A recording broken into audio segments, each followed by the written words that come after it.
Welcome to This Explainer. Today, we're unpacking the ultimate consultant's playbook for organizational development. We're going to take those abstract OD theories and transform them into a highly practical, actionable blueprint for planned change. If you've ever wondered how top-tier consultants literally walk into a struggling organization and completely turn things around, well, you're in exactly the right place. Okay, here's our roadmap for today. We'll be hitting the foundation of intervention theory, the blueprint rules for planned change, the gold standard traits of effective interventions, how to navigate the inevitable roadblocks, and finally, the ultimate goal of lasting improvement.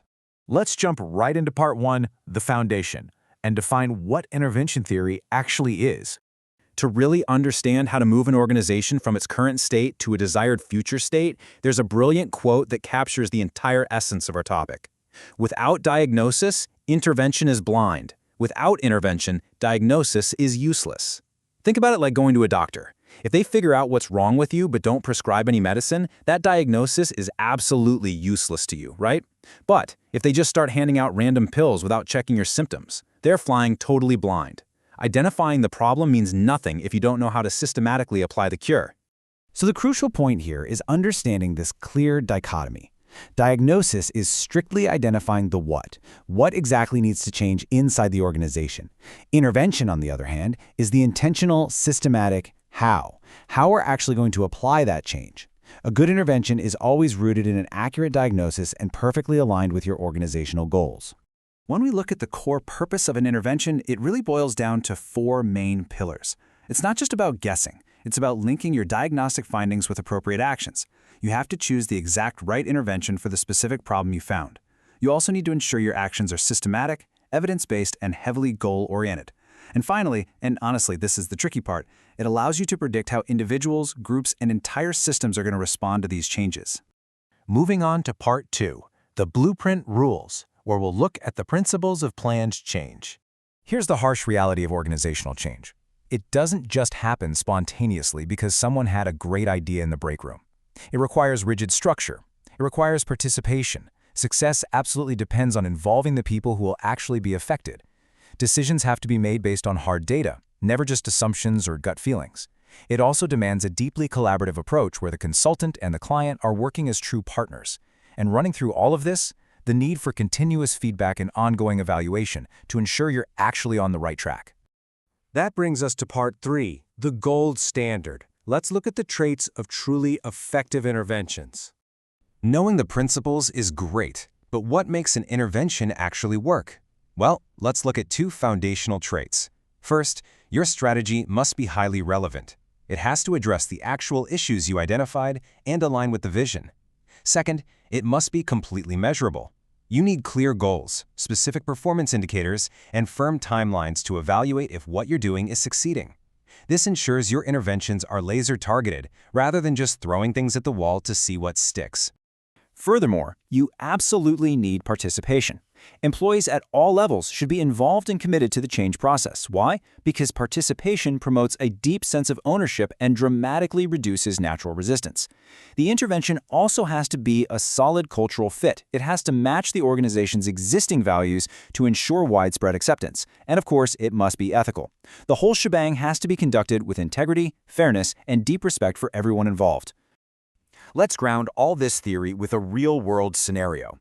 Imagine a public university department. After going through the diagnosis stage, they find that staff motivation is incredibly low and teamwork is fundamentally weak. So, looking at the data, the OD consultant recommends a team-building intervention. Let's see how we'd apply our gold standard traits to this specific situation. This intervention becomes a true gold standard because it strategically checks every single box. First, it's relevant, being based on actual staff survey data showing poor collaboration. Second, it's participative.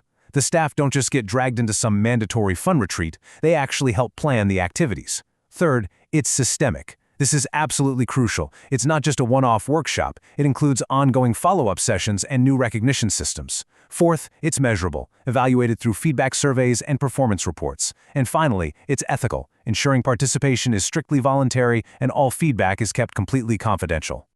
It really all comes down to this core takeaway. An intervention works well when it is based on data, involves people, and fits the organization's culture, not just because it sounds like a good idea. It's so easy to get caught up in flashy corporate trends or things that sound fun on paper, right? But meaningful change requires deep cultural alignment and hard data. Okay, moving to part 4, navigating roadblocks and solving intervention issues. Of course, even the most perfect, gold standard plans eventually collide with reality. We can categorize the most common roadblocks into 2 main buckets: people and culture, and planning and support. On the people side, you'll frequently run into poor communication, stubborn resistance to change, or a strategy that is just a complete cultural misfit. On the planning side, interventions often fail due to a lack of actual management support, unclear objectives, or simply inadequate resources. Recognizing these 6 potential barriers early on is what allows you to adjust your strategy before things completely go off the rails. So how do we actually overcome those issues? It takes 5 strategic steps. You got to start by creating awareness, deeply educating employees about the why behind the change. From there, demand total leadership commitment. Management can't just sign a piece of paper. They have to lead by example. Then, bring employees into the decisions to build that crucial participation. You also absolutely must provide sufficient resources, meaning time, budget, and training. And finally, actively monitor and evaluate so you can make necessary adjustments based on real-time feedback. All of this requires a massive mindset shift. Problems in intervention are not signs of failure. They are opportunities to refine your approach. You shouldn't view organizational pushback or logistical hiccups as a failure of your plan, but rather as incredibly valuable data.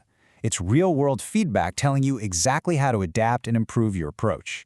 Which brings us to our final section, Part 5, the ultimate goal of transforming for lasting improvement.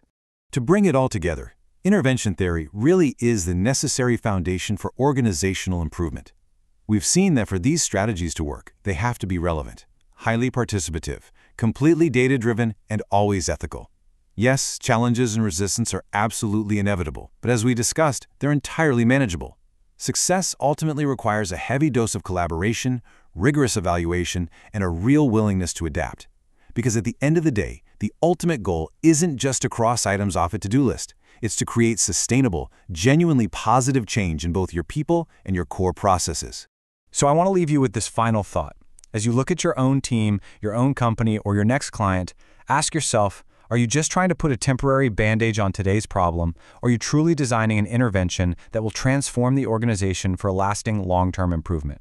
Thank you so much for joining me on this explainer, and I hope this blueprint helps you navigate your next big organizational change.